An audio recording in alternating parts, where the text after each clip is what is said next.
Assalamualaikum warahmatullahi wabarakatuh.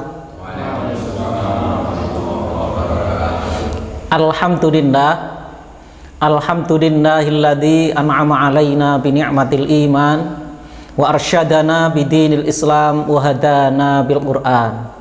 Asyhadu an la ilaha illallah wahdahu la syarikalah wa asyhadu anna muhammadan abduhu wa rasuluhu la nabiyya ba'dah.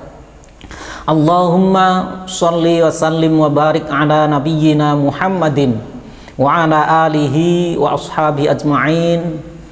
Rabbi shrah li sadri wa yassir li amri wahlul 'uqdatam min lisani yafqahu qawli, amma ba'd.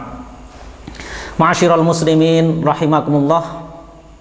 Marilah bersama-sama kita sanjungkan rasa syukur kehadirat Allah Subhanahu wa taala atas limpahan nikmat, rahmat, taufik dan hidayahnya. Maka sampai pada waktu ini bersama-sama kita bisa menjalankan di antara kewajiban kita selaku mukmin di bulan Ramadan, yaitu menjalankan ibadah siam, ibadah puasa. Ma'asyiral muslimin rahimakumullah. Dalam kehidupan manusia ada perkara yang menjadi perhatian besar bagi manusia. Dalam dunia jurnalistik, perkara ini, masalah ini menjadi pilihan utama saat memilih berita. Hal itu adalah tentang kematian. Setiap kali sebuah media dihadapkan pada pilihan tema untuk diangkat, maka apabila ada pilihan untuk memberitakan tentang kematian manusia, maka hal itu menjadi pilihan utama untuk dikabarkan, untuk diberitakan. Pada kesempatan kali ini bersama-sama insya Allah kita akan mengkaji bagaimana Islam sebagai agama yang sempurna dan paripurna mengkaji, memberikan pandangan dan tuntunan kepada kita semua tentang kematian itu. Ma'asyiral muslimin rahimakumullah. Kita awali kajian kita ini dengan melihat fakta dan fenomena yang terjadi dalam masyarakat saat terjadi peristiwa kematian. Kita ambil contoh, misalnya ada seseorang yang terkena penyakit. Beberapa saat yang bersangkutan sakit dan kemudian meninggal dunia, maka banyak orang yang membicarakan orang yang meninggal dunia itu dengan memberikan komentar, si fulan itu meninggal karena sakit. Di kesempatan yang lain, barangkali ada peristiwa kecelakaan. Di antara yang mengalami kecelakaan itu ada yang meninggal dunia, maka banyak kemudian orang berkomentar terhadap yang meninggal dunia itu bahwa si fulan itu meninggal dunia karena kecelakaan. Ma'asyiral muslimin rahimakumullah. Kita nanti akan melihat, kita akan melihat cara pandang masyarakat yang sedemikian ini apakah tepat dalam pandangan syariat ajaran Islam. Karena sebetulnya menjadi menarik kita lihat faktanya. Ada orang sakit meninggal dunia, kemudian orang berkomentar si fulan meninggal dunia karena sakit. Padahal faktanya ada orang yang sakit serupa tapi tidak meninggal dunia. Apakah sakitnya itu menjadi sebab atau bukan? Kecelakaan, ada yang meninggal dunia.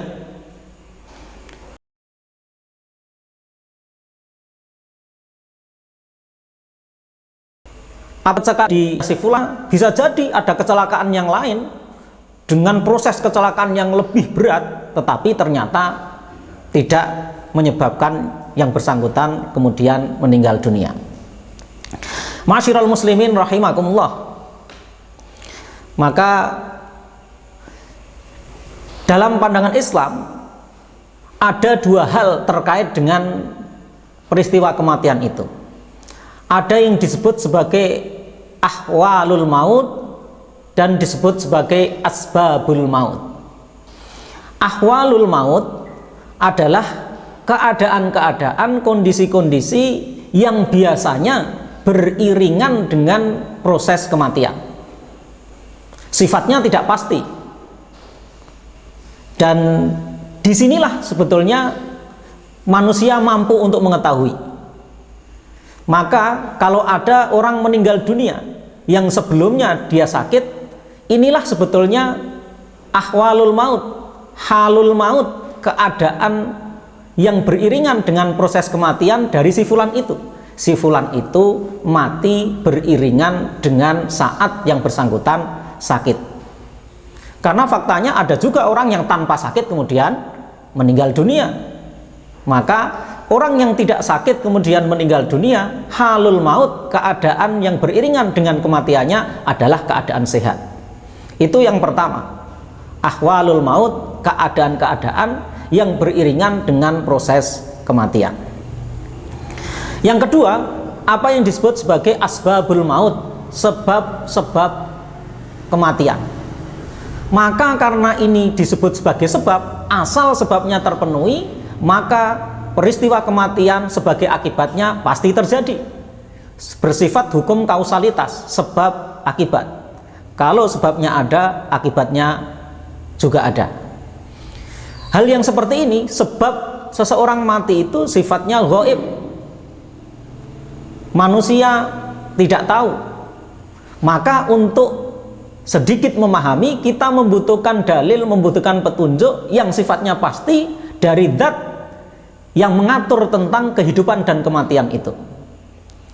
Masyiral muslimin rahimakumullah, sebagai orang Islam kita memiliki sumber dari segala pengetahuan kita tentang bagaimana Islam memberikan ajaran bagi kita,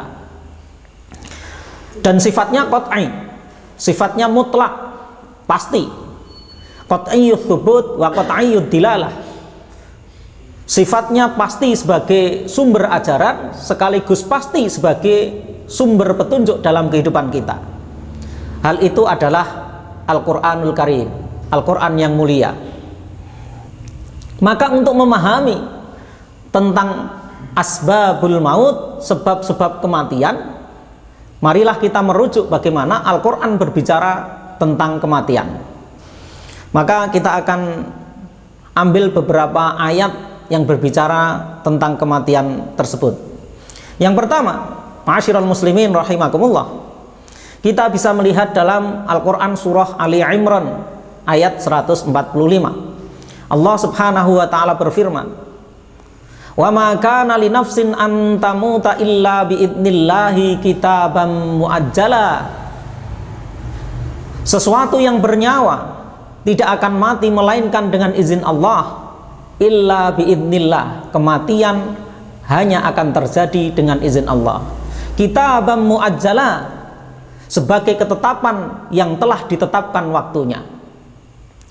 Maka jamaah rahimakumullah, umpamanya kita menemui suatu kenyataan, pada peristiwa kecelakaan yang hebat, kendaraan yang ditumpangi ringsek, tapi kemudian orang yang menumpangi kendaraan itu tidak mati, tidak meninggal.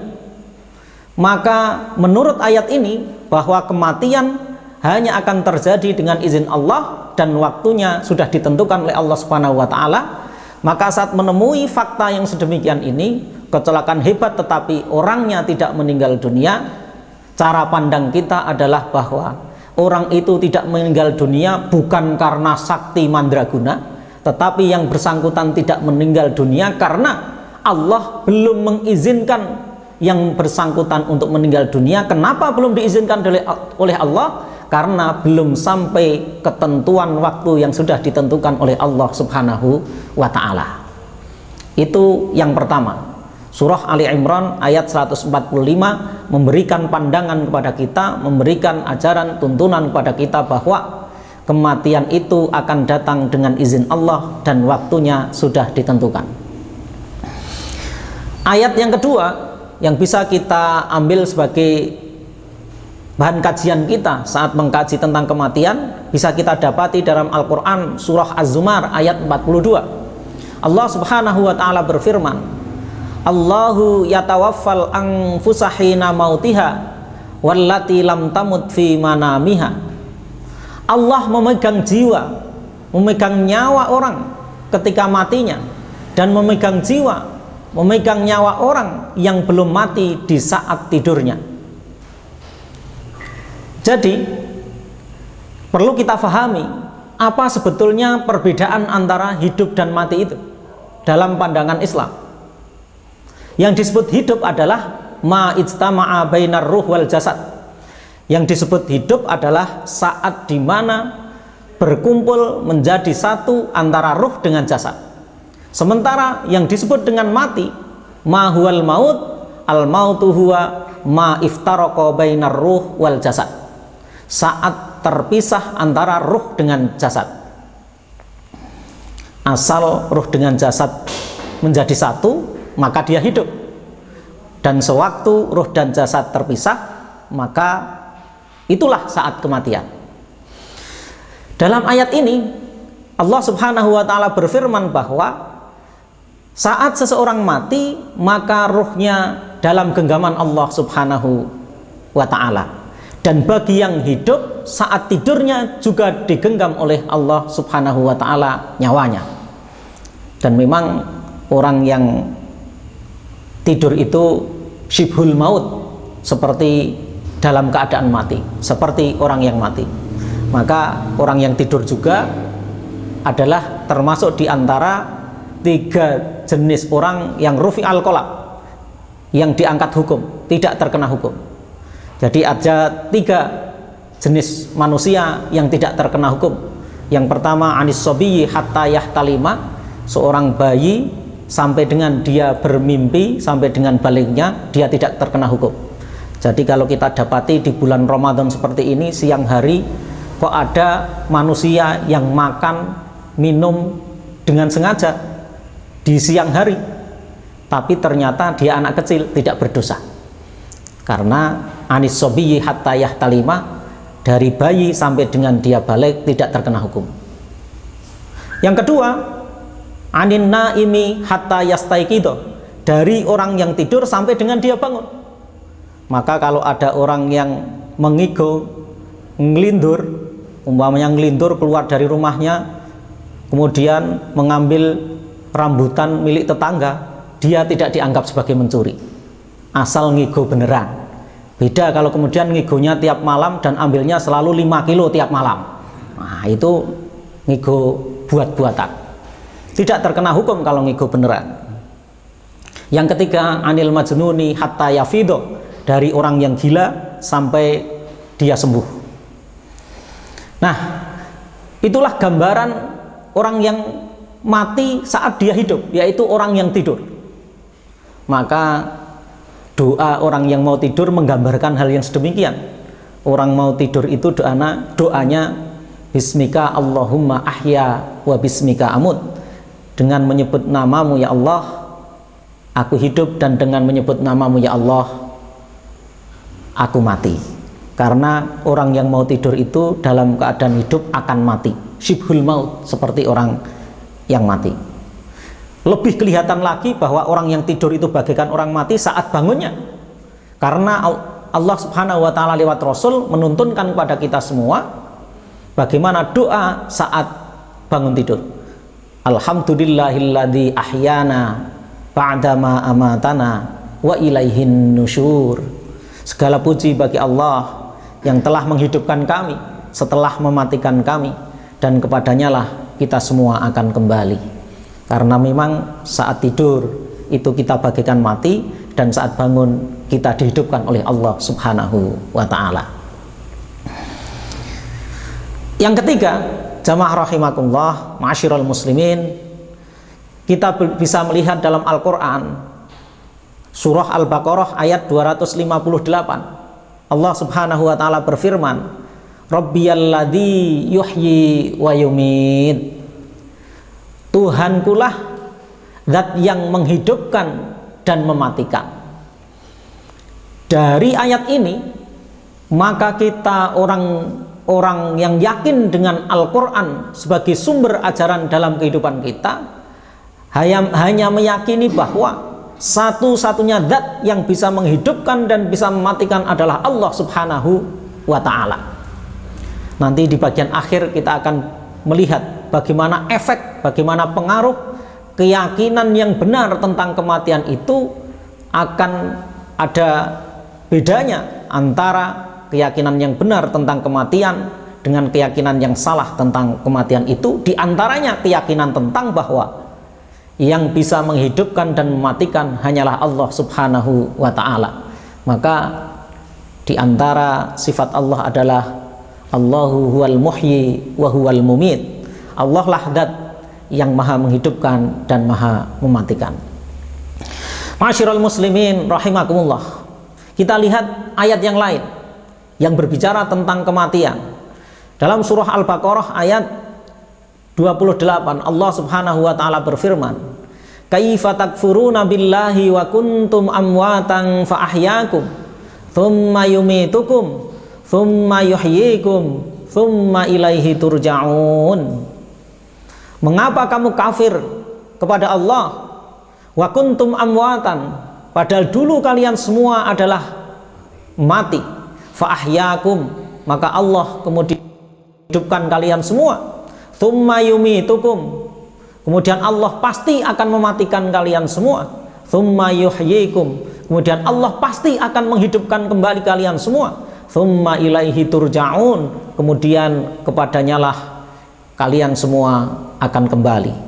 Ma'asyiral muslimin rahimakumullah, ayat ini memberikan penjelasan kepada kita semua tentang perjalanan manusia, perjalanan mati dan perjalanan hidupnya, bahwa ternyata perjalanan kita mengalami dua kematian dan dua kehidupan.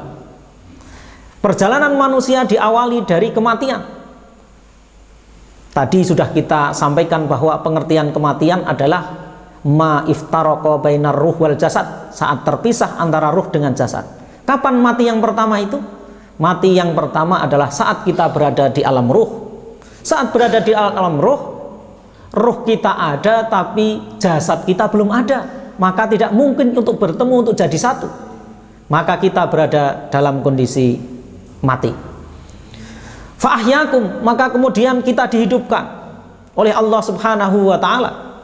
Kapan itu? Kita dihidupkan oleh Allah Subhanahu wa ta'ala dalam pandangan agama Islam adalah saat usia kita 120 hari dalam kandungan ibu kita masing-masing.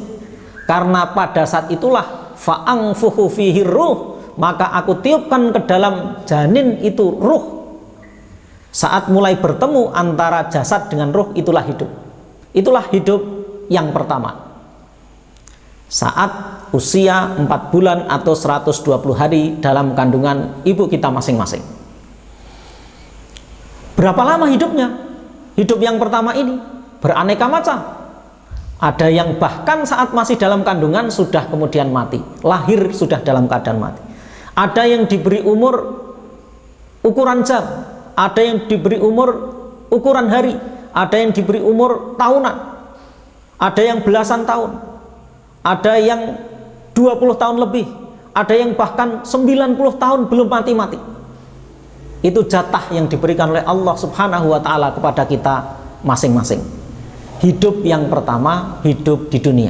Tsumma yumitukum, kemudian pasti Allah akan mematikan kalian semua. Semua yang hidup, manusia yang hidup di dunia ini pasti mati. Jadi kita semua yang saat ini hidup, karena kita sekarang hidup di dunia, ya pasti kita akan mati. Gara-gara kita ini hidup di dunia, pasti akan mengalami mati.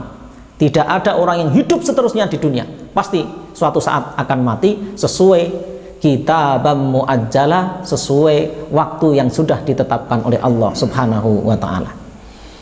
Ma'asyiral muslimin rahimakumullah, tapi belum selesai perjalanan manusia saat kehidupan di dunianya ini sudah habis kemudian mati. Karena Allah berfirman, tsumma yuhyikum, setelah nanti kita dimatikan, mati kita yang kedua itu kita dipisahkan antara ruh dengan jasad. Jasad kita kalau normal dikubur di kuburan, ruh kita berada di alam barzah, terpisah.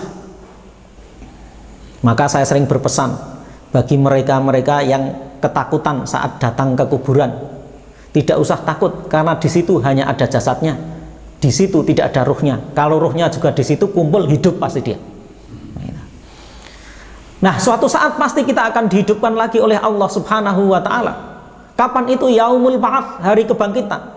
Saat hari kebangkitan nanti, semua kita akan dihidupkan kembali oleh Allah Subhanahu wa Ta'ala, dipertemukan lagi antara ruh dengan jasad saat nanti di akhirat. Untuk apa? Untuk mempertanggungjawabkan semua apa yang kita lakukan saat kita diberi kesempatan hidup yang pertama di dunia ini.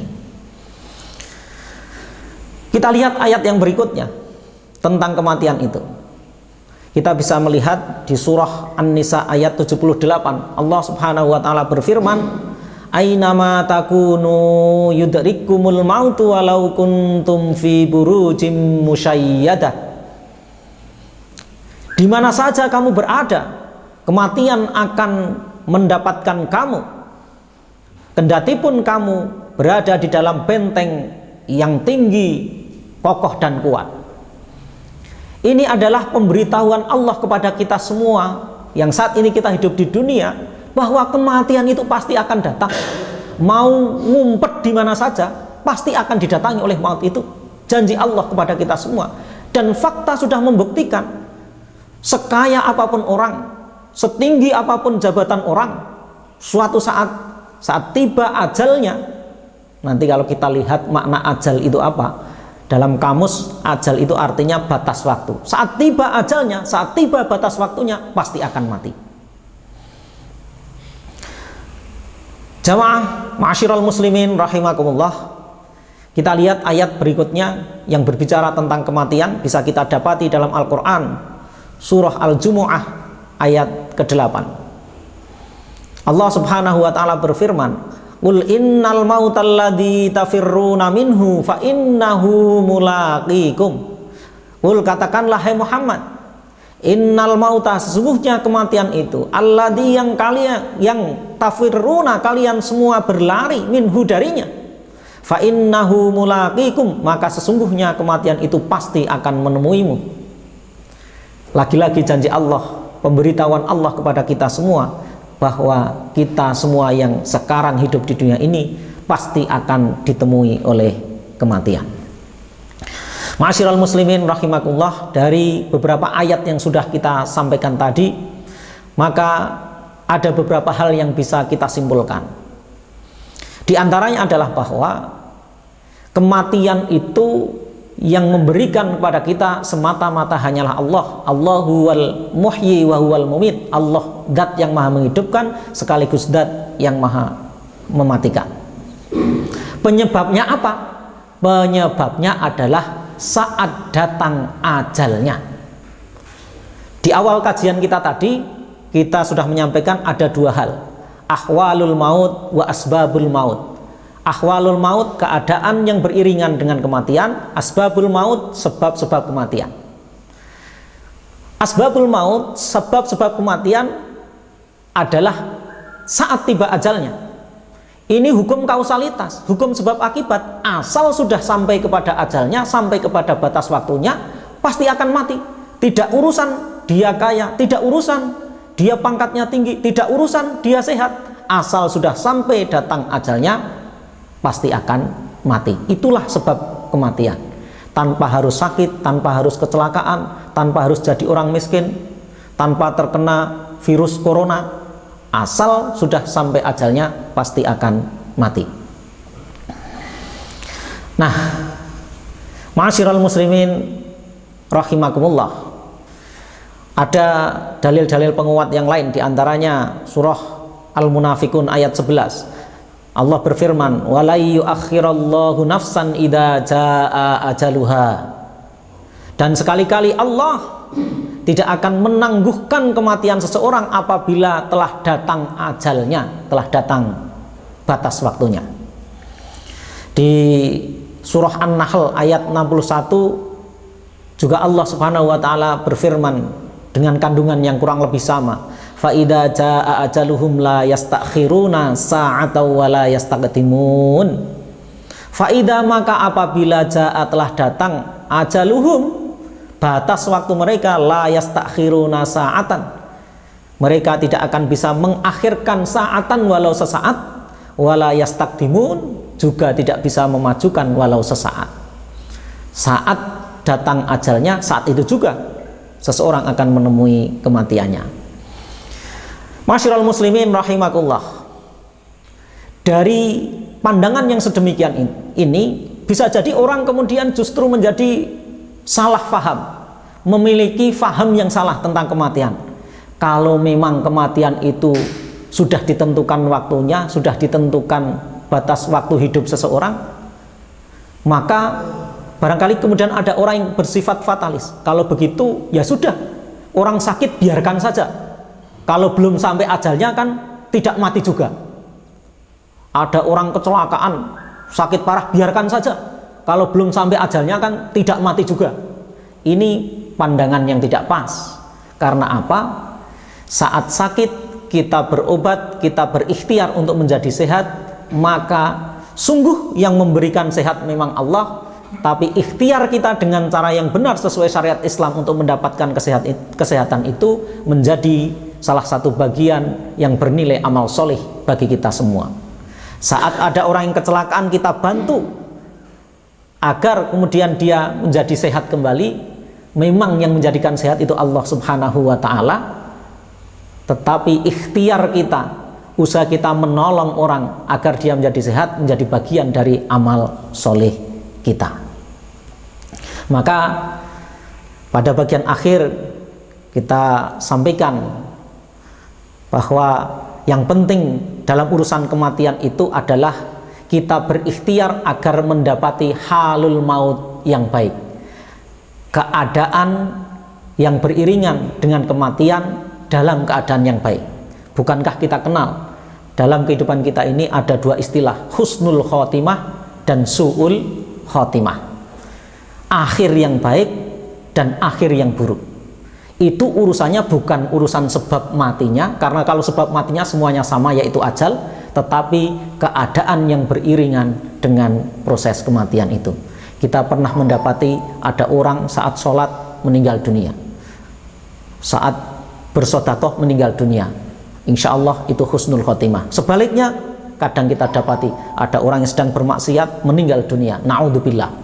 Maka itulah yang bisa kita ikhtiari, yang bisa kita usahakan, kita mendapati halul maut, keadaan yang beriringan dengan kematian kita adalah keadaan yang baik. Urusan sababul maut, sebab kematian, hanya satu, yaitu ajal yang kita semua hanya menanti kapan waktunya diberikan oleh Allah Subhanahu wa ta'ala. Bagian akhir kami sampaikan, di antara manfaat dari pemahaman tentang kematian yang benar adalah, pertama, kita akan memiliki sifat syaja'ah, berani, karena kita yakin bahwa urusan mati ada di tangan Allah. Sejauh yang kita lakukan adalah sesuatu yang benar sesuai dengan syariat, kita menjadi orang yang berani. Yang kedua, kita akan selalu berikhtiar dalam hidup kita ini, selalu berjalan di atas syariat agama Islam. Karena apa? Kita tidak tahu kapan ajal itu datang. Kita kepingin saat ajal datang kita berada dalam keadaan muslim. Wala tamutunna illa wa antum muslimun. Itu diantara hikmah yang bisa kita dapati dengan pemahaman mati yang benar. Tentu tidak sempurna apa yang kami sampaikan ini, banyak salah dan kurangnya mohon maaf, semoga bermanfaat. Akhiran, al-afu minkum, billahi taufiq wal hidayah, fastabiqul khairat. Assalamualaikum warahmatullahi wabarakatuh.